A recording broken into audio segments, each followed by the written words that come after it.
ठीक है। ये डिप्लोमा के लिए है सिर्फ, बाकी कंप्यूटर नॉलेज के लिए कोई भी पढ़ सकता है, चाहे वो कोई भी कोर्स कर रहा हो। कंप्यूटर का जरूरत क्यों पड़ा है? तो देखिए, अब ना हम लोग धीरे धीरे मशीन की तरफ शिफ्ट हो रहे हैं। शिफ्ट का मतलब है अब मैनुअली काम खत्म हो गए हैं, अब ज्यादातर कंप्यूटर आ गया है जो रिप्लेस कर दिया है सारे कामों को। अब हमारे पास 10 रजिस्टर बताने के या बनाने की जरूरत नहीं है। अगर जो आपके पास कंप्यूटर है तो सॉफ्टवेयर डाल लीजिए और अपना काम करते रहिए। वो सारा स्टोरेज इंटरनेट से हो जाता है, जैसे मेमोरी या फोटोज आपके मोबाइल फोन्स में होते हैं।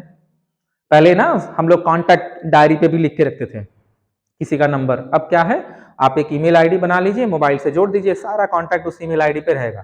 अब 1 से 11 मोबाइल बदल लीजिए, खाली जहां जहां भी आप वो ईमेल आईडी डालेंगे वो कॉन्टैक्ट अपने आप वहां पर शिफ्ट हो जाएगा। तो एक डायरी लिखने का काम खत्म हो गया, याद रखने का, नोटेशन रखने का, मेमोराइज करने का सारा काम खत्म कर दिया। अब यदि हम याद कर लें, अगर जो हम सिर्फ याद करके मोबाइल चलाएं बिना कॉन्टैक्ट सेव किए या बिना मोबाइल का यूज किए, पॉसिबल है आज के डेट में? इम्पॉसिबल है, क्योंकि आप हर वक्त चीजों को याद नहीं कर पाएंगे, आपके जिम्मे बहुत सारे काम है। हो सकता है कि आप याद कर रहे हो, गलत नंबर याद हो जाए, 1-2 नंबर ऊपर नीचे हो जाए तो मामला फंस जाएगा। तो ऐसा ना हो तो हमने कंप्यूटर का इजाद कर लिया। अब कंप्यूटर धीरे धीरे इसकी इतनी आदत हो गई है कि आप मोबाइल के बिना एक दिन नहीं रह सकते हो। कैलकुलेशन छोटा मोटा भी करना है ना, तो अब 10 और 20 गिनने के लिए भी हमको कैलकुलेटर चाहिए, ऐसा समय आ गया है। तो उससे बचने के लिए अब ऐसा चीजें हो गया है। तो क्योंकि हम लोग मेडिकल लाइन में है, तो हम ना चीजों को माइंड पे ज्यादा कम करेंगे, हम लो नीड को दे देंगे। यानी कि सिंपल, आप घर से आइए, लैब में अपना काम करिए, जो भी काम किया आप कंप्यूटर पे सेव कर दीजिए, यहां से फिर चले जाइए छोड़ के, फिर अगले दिन आएंगे जहां से आपने काम को छोड़ा है वहां से फिर शुरू करिए, आगे बढ़िए। तो मेमोराइज करने का काम खत्म हो गया, इसलिए कंप्यूटर आ गया। कंप्यूटर का बहुत बड़ा एप्लीकेशन है। अब बात करते हैं कंप्यूटर क्या है। तो कंप्यूटर एक इलेक्ट्रॉनिक डिवाइस है जो आपके दिए गए डाटा को लेकर के प्रोसेस या गिनती करके आपको आउटपुट तौर पे रिजल्ट दे देती है। वही ये लिखा है कि कंप्यूटर एक प्रोग्रामिंग इलेक्ट्रॉनिक डिवाइस है जो रॉ डाटा, यानी कि जो आप डाटा दे रहे हो उसको इनपुट करती है, फिर प्रोसेस करती है, फिर इंस्ट्रक्शंस के तौर पर रिजल्ट आउटपुट के तौर पर दे देती है। अगर जो ये याद नहीं होता तो सिंपल याद रखिएगा कि कंप्यूटर एक इलेक्ट्रॉनिक डिवाइस है, ठीक है, जो कैलकुलेशन का काम करती है, या एक इलेक्ट्रॉनिक डिवाइस है जो रॉ डाटा को इनपुट के तौर पर लेने के बाद उसको प्रोसेस करेगी, प्रोसेस करने के बाद क्या प्रोड्यूस करेगी, रिजल्ट आउटपुट की तरह। ये डेफिनेशन आपको बहुत भारी लगे ना, तो बहुत आसान तरीका आप फिर बताते हैं।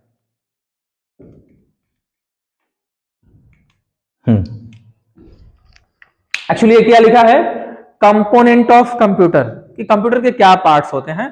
तो इस पे चले आते हैं हम। कंप्यूटर काम अब सिंपल आपको ना बता देता हूं, पूरा डेफिनेशन याद हो जाएगा कि हमने क्या किया। एक कीबोर्ड यहां पर लिख देते हैं पहले, कीबोर्ड, ताकि आपको इजी समझ में आ जाए। ठीक है, कीबोर्ड हो गया, इसको हम ना स्क्रीन मान लेते हैं, ठीक है। हाँ, ये आपका बीच वाला हिस्सा है। अब इन सबको अभी छोड़ देते हैं, सिर्फ किसकी बात करते हैं, 1 2। तो कंप्यूटर क्या है, तो एक इलेक्ट्रॉनिक डिवाइस है जो इनपुट डाटा लेकर के प्रोसेस करेगी और आउटपुट दे देगी। यानी कि कीबोर्ड से आपने ए टाइप किया तो यहां पर आकर के ए दिखेगा, ठीक है।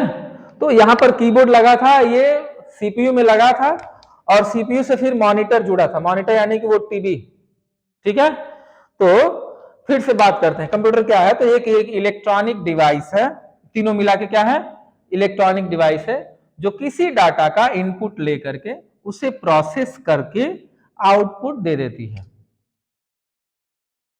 ठीक है।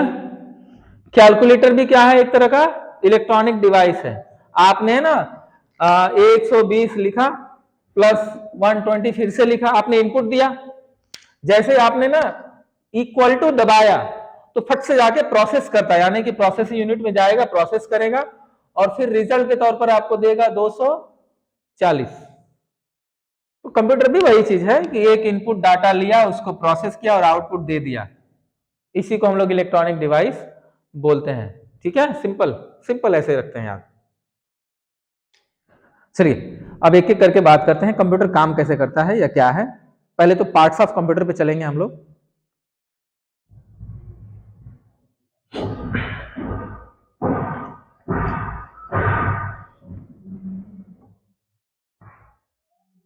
इसको हम सीपीयू बोलते हैं और ये मॉनिटर है या स्क्रीन,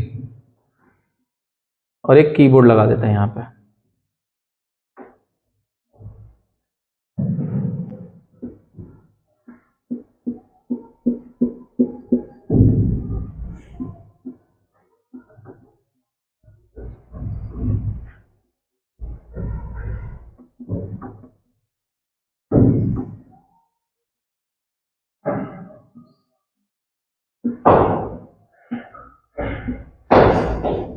समझ में आ रहा है? देखिए रफली डायग्राम है, कोई स्पेशलिस्ट है नहीं इस पे, ठीक है ना। हाँ, ये बनाने के लिए भी प्रैक्टिस करना होता है, ठीक है। तो बेसिकली वो डिस्प्ले है, स्क्रीन है, और ये आपका सीपीयू जो बड़ा सा डब्बा आप लोगों को दिखता होगा कंप्यूटर के बगल में रखा होता है, और ये आपका कीबोर्ड है, ये छोटा सा माउस है, ठीक है ना। ओके,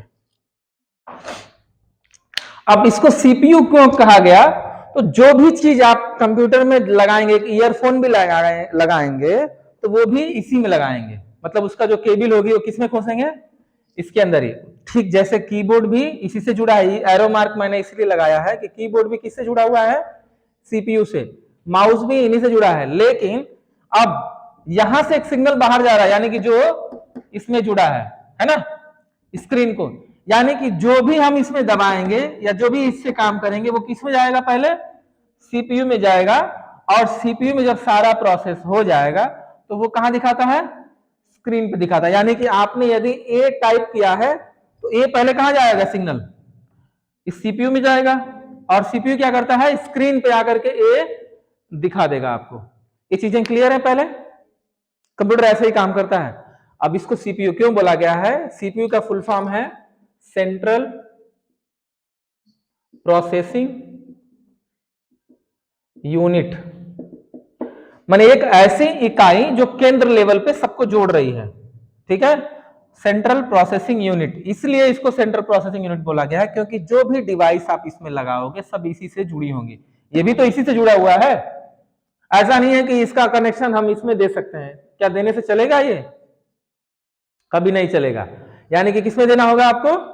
इसी में ही देना होगा, इसलिए हम इसको सेंट्रल प्रोसेसिंग यूनिट बोलते हैं। तो ध्यान रहे कि कंप्यूटर तीन चीजों पे चलता है, एक इनपुट डिवाइस, और एक सेंट्रल यूनिट, और दूसरा आउटपुट।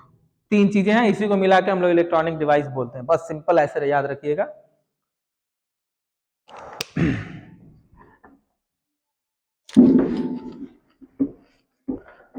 पार्ट्स को लेकर के सबको पता होने चाहिए कि किसको कीबोर्ड क्या माउस है, आज के डेट में सबको पता है ना, कोई ऐसा नहीं है जो बचा है इन सब चीजों से। अब देखिए सिंपल, ठीक है। अब ये ना आपका पूरा कंप्यूटर है, पढ़ाने जा रहा हूं, ध्यान दीजिएगा किसको क्या बोलते हैं। ये जितने भी एक एक ये बॉक्स दिख रहे हैं इनको हम लोग क्या बोलते हैं? आइकॉन्स बोलते हैं, ठीक है।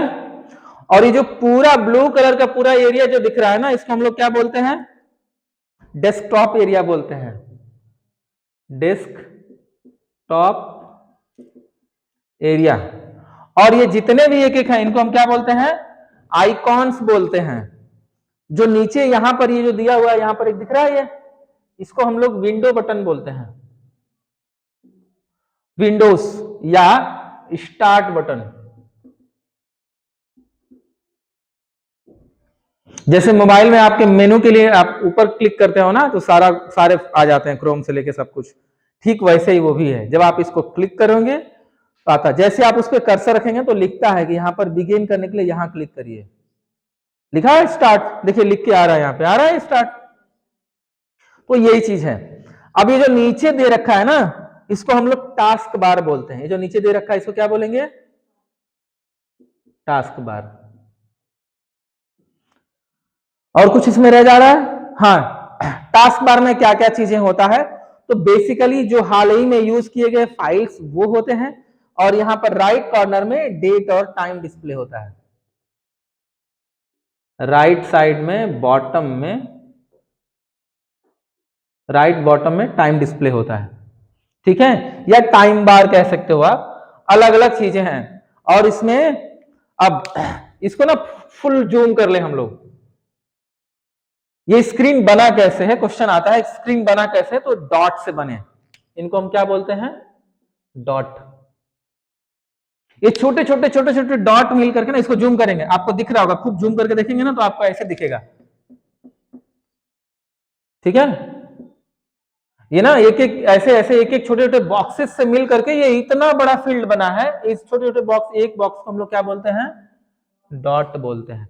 तो छोटे छोटे डॉट से ये पूरा इमेज बना है, और जितनी भी तस्वीरें बनती हैं किससे बनती हैं, डॉट से ही बनती है। खूब एक फोटो ले लीजिए, खूब जूम करिए, आपको लास्ट में बॉक्स दिखाई देगा, है ना। वो डॉट को ही हम, वही डॉट्स हैं, और वही डॉट्स किसी इमेज को बनाते हैं या डेस्कटॉप को बना रहा है। अब आइकॉन्स में आते हैं कि सिस्टम कैसे चलता है। अब ये सारे के सारे आइकॉन्स हैं, लेकिन जो ऐसे दिख रहे हैं ना ये सब, इसको हम लोग फोल्डर बोलते हैं, और जो सिंगल है ना इसको हम लोग फाइल बोलते हैं। का मतलब है कि एक फोल्डर में बहुत फाइल्स रख सकते हैं हम लोग। मतलब ग्रुप ऑफ फाइल कहां रखे जाएंगे, तो फोल्डर में रखे जाते हैं। फोल्डर का मतलब है सिंपल एक बड़ा बॉक्स जिसके अंदर छोटी छोटी चीजें रखा जा सकता है। तो कोई एक सिंगल में है तो उसको हम लोग फाइल बोलते हैं। अगर जो इन सभी फाइलों को कहां रखा जाता है, तो किसी न किसी फोल्डर्स में रखे जाते हैं, सिंपल, ठीक है। ये जितने भी ऐसे वाले दिखते हैं ना, सारे के सारे ये भी फोल्डर है, ये फोल्डर है, ये फोल्डर है, बस इतना ही है। हाँ बस इतना ही है, एक यहाँ पर हल्का दिखा रहा है, ठीक है। इसमें किसी को